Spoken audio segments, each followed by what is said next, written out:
Waliwo munnayuganda omugagga w'e Kampala ng'amakanda yagasimba Mukono azimbye ennyumba gali kwoleka katugambe nti kwokomya amaaso era ng'etemyanga muntu eno nno erese abamu ku bagagga banne nga bagitenda. Ono si mulala ye Mukiibi Muzzanganda. Muzzanganda yeegulira erinnya mu kisaawe ky'eby'obusuubuzi ng'e Mukono ne Kampala wakati alinayo ebizimbe ebya bbizinensi.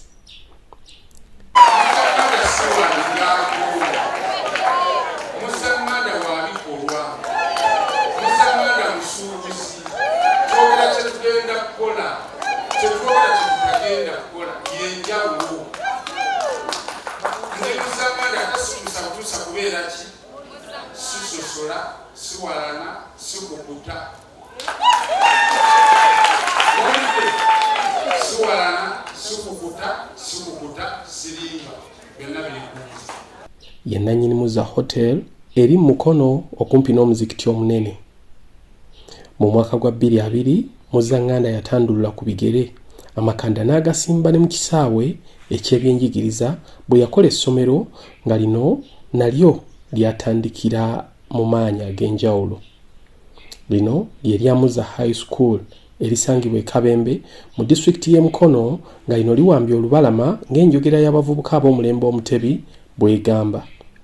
Muzza High School bwe gutuuka mu kuyimba bw'okkalira okubawuliriza tolema kukkiriza nti ddala kye bakola bakitegeera.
Nga nsumulula emboozi eno oluyimba olw'obwavu abalala kye bakazizzaako nti ekonome mbu yeekanamye era mbu obwavu oba ekonome ekutte wansi n'ekwatako ne waggulu nga lwe luli kumpi ku buli mumwa gw'abantu abasinga obungi mu ggwanga mu kibuga ne mu byalo. Sirowooza nti ku Muzzanganda ne bwe kiba kigambo obwavu amanya amakulu gaakyo.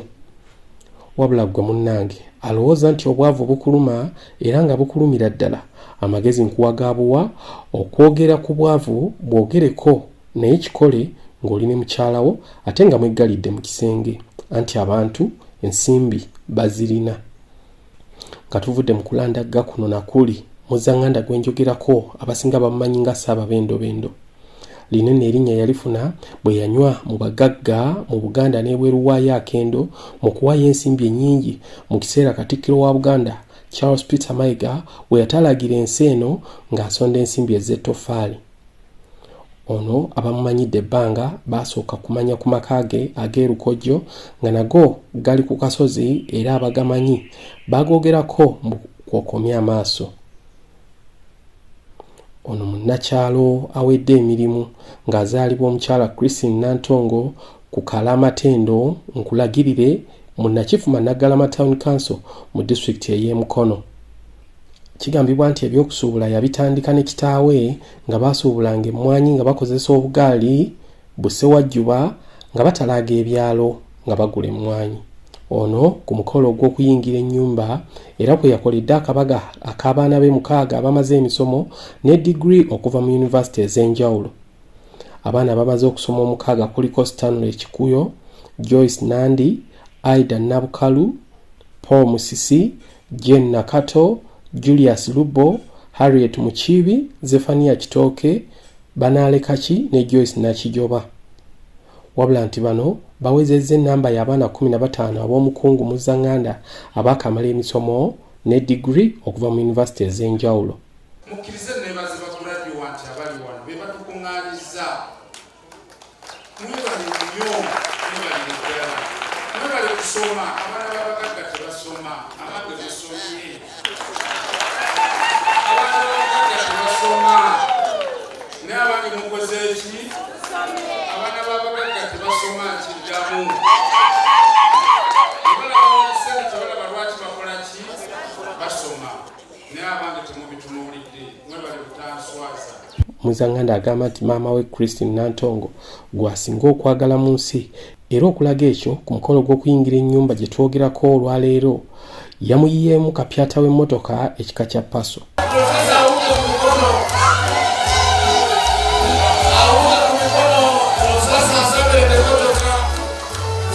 Eyo si y'emmotoka yokka gye yagabye ku mukolo guno. Aha, yagabye emmotoka endala 4 okuli gye yawadde muwala we Joyce Nakijoba yafunye degree mu mateeka ku yunivasite ya UCU Mukono. Wabula bo abaana abalenzi abasatu okuli Julius Mutyaba, Zephania Kitooke ne Stanley Kikuyo yabawadde emmotoka ekika kya box body enkozi z'emirimu. Ono Ssekibira Tone afunye pikipiki.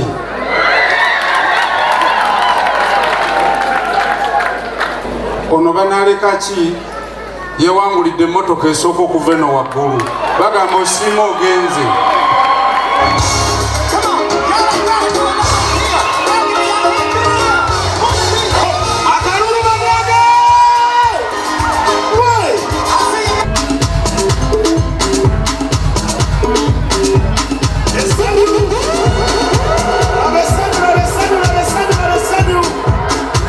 Mutyaba Julius owewangulidde emmotoka eri wakati.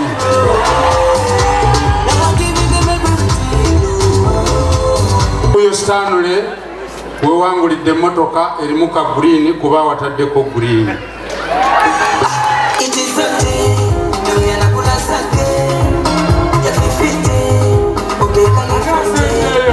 Bwe tuddeyo emabega katono, amaka ga Muzzanganda gano gasangibwa ku kyalo Nasuuti mu Mukono Central Division mu municipality y'e Mukono. Ennyumba eno ya kalina eriko amajjolobera agawera wabweru ne munda. Muzzanganda n'ennyumba eno be bali ku mimwa kumpi egy'abannamukono abasinga obungi.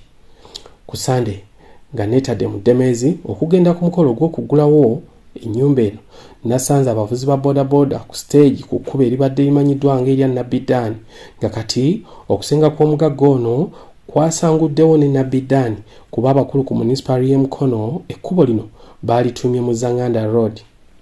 Ababodaboda n'abawulidde nga bagamba nti amaka gano bo ge baayisa olubiri nti kuliko geeti 3 wabula mbu buli ludda oluliko geeti waliyo ekifo awasimbibwa emmotoka eziwerako kiwandiise parking. Mu kiwandiise wankaaki w'ennyumba eno waliyo geeti ennene eyingiza abantu kyokka era waliwo geeti ey'okubiri gy'osanga nga tonnatuuka ku nnyumba yennyini. Naye bannange, Muzzanganda tabanga aliko abanene mu gavumenti abamuli emabega. Ndabanga ekintu akisusizza ennyo. Olw'okuba omugagga aludde mu bugagga, Ssaababendobende aliko abagagga bangi bwe balinnya mu kimu, era bano bonna ku mukolo ogw'okuggulawo ennyumba eno baabaddewo. Mu kugenda nga nzijayo abamu ku bantu abatonotono ne bye baayogedde, Freeman Kiyimba nga ye ssentebe wa Buganda Twezimbe, ekibiina ekikolebwa abagagga abalinawo ku ttooke abazze bayamba okutwala emirimu gya Buganda mu maaso, naddala ku mulembe guno ogwa Katikkiro Charles Peter Mayiga, yatendereza Muzzanganda n'agamba nti okuweerera obuweereza abaana 15 bonna ne bafuluma yunivasite nga balina zi degree nakyo si kya muzannyo. Yezadde ly'eggwanga erya Ssaalongo Muzzanganda, abaana abo nga yalabafuubana n'abaweerera era emisomo ne bagikuba oluku mu mutwe. Baana baffe mwebale nnyo, mwebalire ddala. abantu bangi tuzaala abaana. Nze ninayo abazadde bemmanyi ng'alina abaana 2 naye nga yalemererwa okubaweerera ate nga n'obusobozi abuyina. Mwe weewuunye omusajja omu okubeera nga abaana bano 6 gwafuna diguli, 6 omulala nagwo ne gumalako emisomo gyagwo, n'abalala 3 be baana 15. Nkakasa nti Ssaalongo ono alina ebintu bingi byeyerekereza. Omulimu ogwo kitegeeza nti Ssaalongo yalina okulwana okulaba ng'akola nnyo okubalabirira ate eno nga mwakulaakulana. Ono era yagambye nti omugagga ono buli nnyumba gy'azimba agituseresa mategula ate nga ye munnange akola bimusanyusa. Ensonga ey'okubiri ge maka gano amatiribona, era nga bw'obeera omutiitiizi kuba kali ababeera ne ssente naye nga tebasobola kweva ssente ne bateekawo amaka agafaana bwe gati. Si Ssaalongo weebale nnyo, weebalire ddala. Ssaalongo ono tutambudde naye musajja musuubuzi. Ssaalongo ono gwe mulaba nze ye muntu yekka gwe mmanyi nga buli we tugenda bwe gabeera maka g'abakyala baffe tegula. Njagala okumwebaza. Ssaalongo akola bimunyumira. Abantu abala mwesibako stress ne mwetika ebizibu, yakola ebintu byawulira nti omwoyo gwe n'okutegerako kye gumugamba. Ate naffe ne tujja ne tumusanyukirako. Tetuze wano kusanyuka bassebo ne banyabo. Omulangira David Kintu Wasajja ye yabadde omugenyi omukulu mu kuggulawo ennyumba eno, so nga ate abalabirizi 2 be bawaddewo okuli ow'Emityana yawummula Bishop Dunstan Kuplian Bukenya ne Jackson Matovu wa Central Buganda yawummula, ng'ono ye yakulembeddemu okusabira ennyumba n'okusabira abayizi abamaze emisomo. Sanse okuba omusano nga tuzze okukuŋŋaanira awamu okusanyukirako munaffe mwami Mukiibi n'ab'eŋŋanda ze n'abaana olw'okutuuka ku kkula lino ku lunaku luno. Nga muwulidde ebigendererwa bingi nnyo naye ng'okusinga byonna tuzze kwebaza Katonda atusobozesezza bino byonna okubeerawo. Tweyaza Katonda eyatuwa maama ekitabo ekirungi bw'atyo. Tweyanza obulamu obulungi bwakuwadde. Tweyanza omulimu omulungi ate gwewakola n'okutulerera n'okuza mukulu Muzzanganda. Atukuŋŋaanyiza wamu ffenna okutwalira wamu kubanga tuli wano olw'obukozi bwe, olw'obwagazi, olw'ettutumu lye n'okubeera omuntu mulamu ate Muzzanganda bubi omukwogera ate ne mubikola. Sebo obwebale nnyo, obwebale ddala. Ng'okusaba kuwedde, omulangira Wasajja n'omuzaana Marion Nancha bayingidde mu nnyumba nga bawerekerwako abantu abatonotono ne bateeka omukono mu kitabo ky'abagenyi. Wano ababadde bakyatenda ennyumba eno nga basinzidde bweru waayo, ate bwe batuuse munda ne balaba amajjolobera, ne balaba ssente ezaayiiriddwa mu by'okwewunda mu ddiiro, olwo bo ne bawummula. Omulangira Wasajja n'abagenyi abalala ab'olubatu abafunye omukisa baalinnyeeko waggulu mu nnyumba eno.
kojja wa Kabaka Emmanuel Sekitoleko Saabaganzi ne Ssekiboobo Elijah Lubanga Mulembya naye alina bwe yatenze bubwe Muzzanganda olw'ennyumba eno.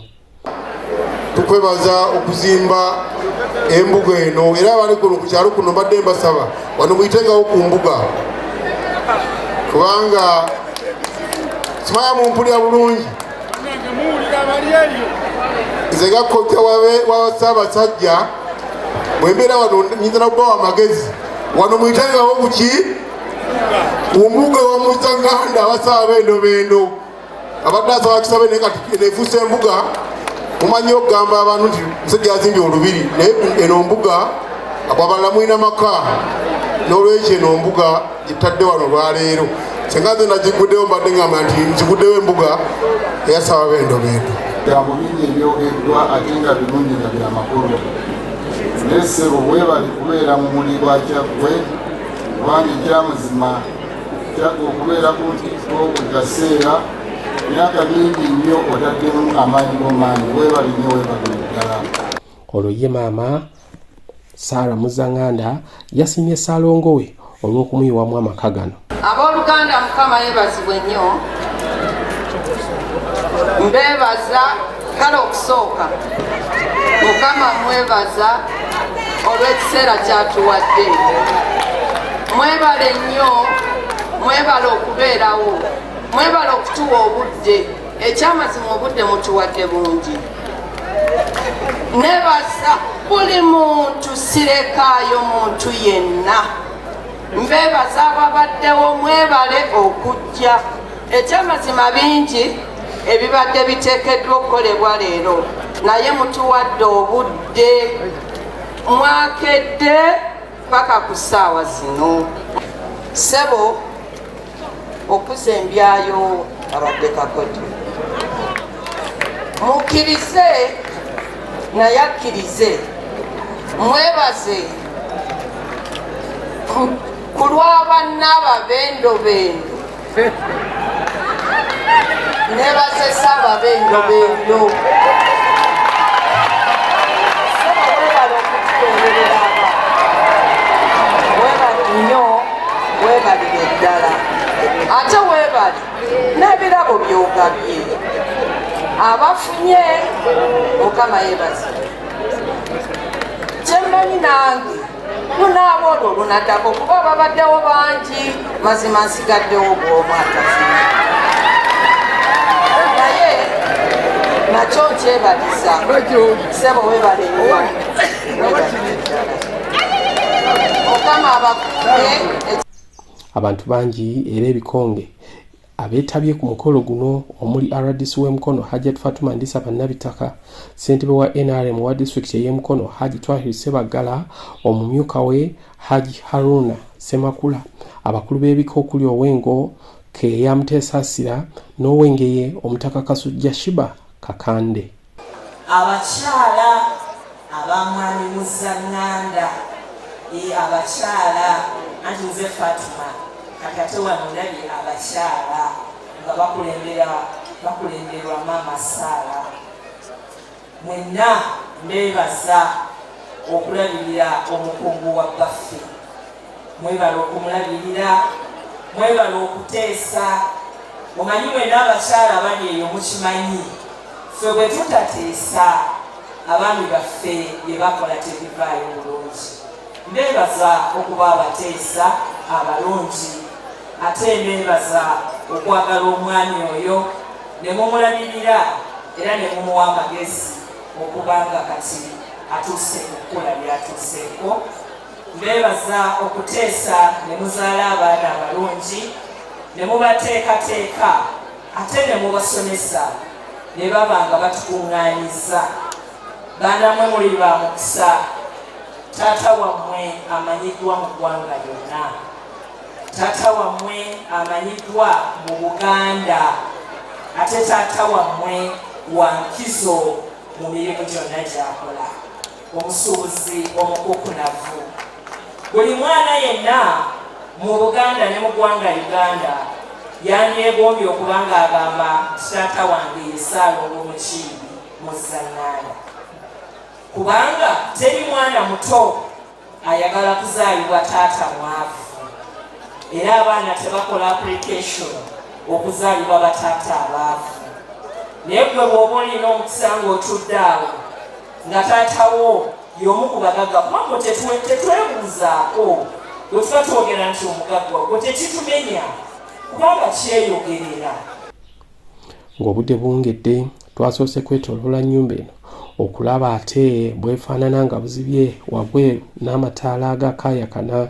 Okuva wano twayingidde munda ng'eno twasanzeeyo abantu ababadde mu kwekubisa ebifaananyi ebinaakola ng'ekijjukizo nti nabo baaliwo era bayingirako mu matiribona g'ennyumba eno.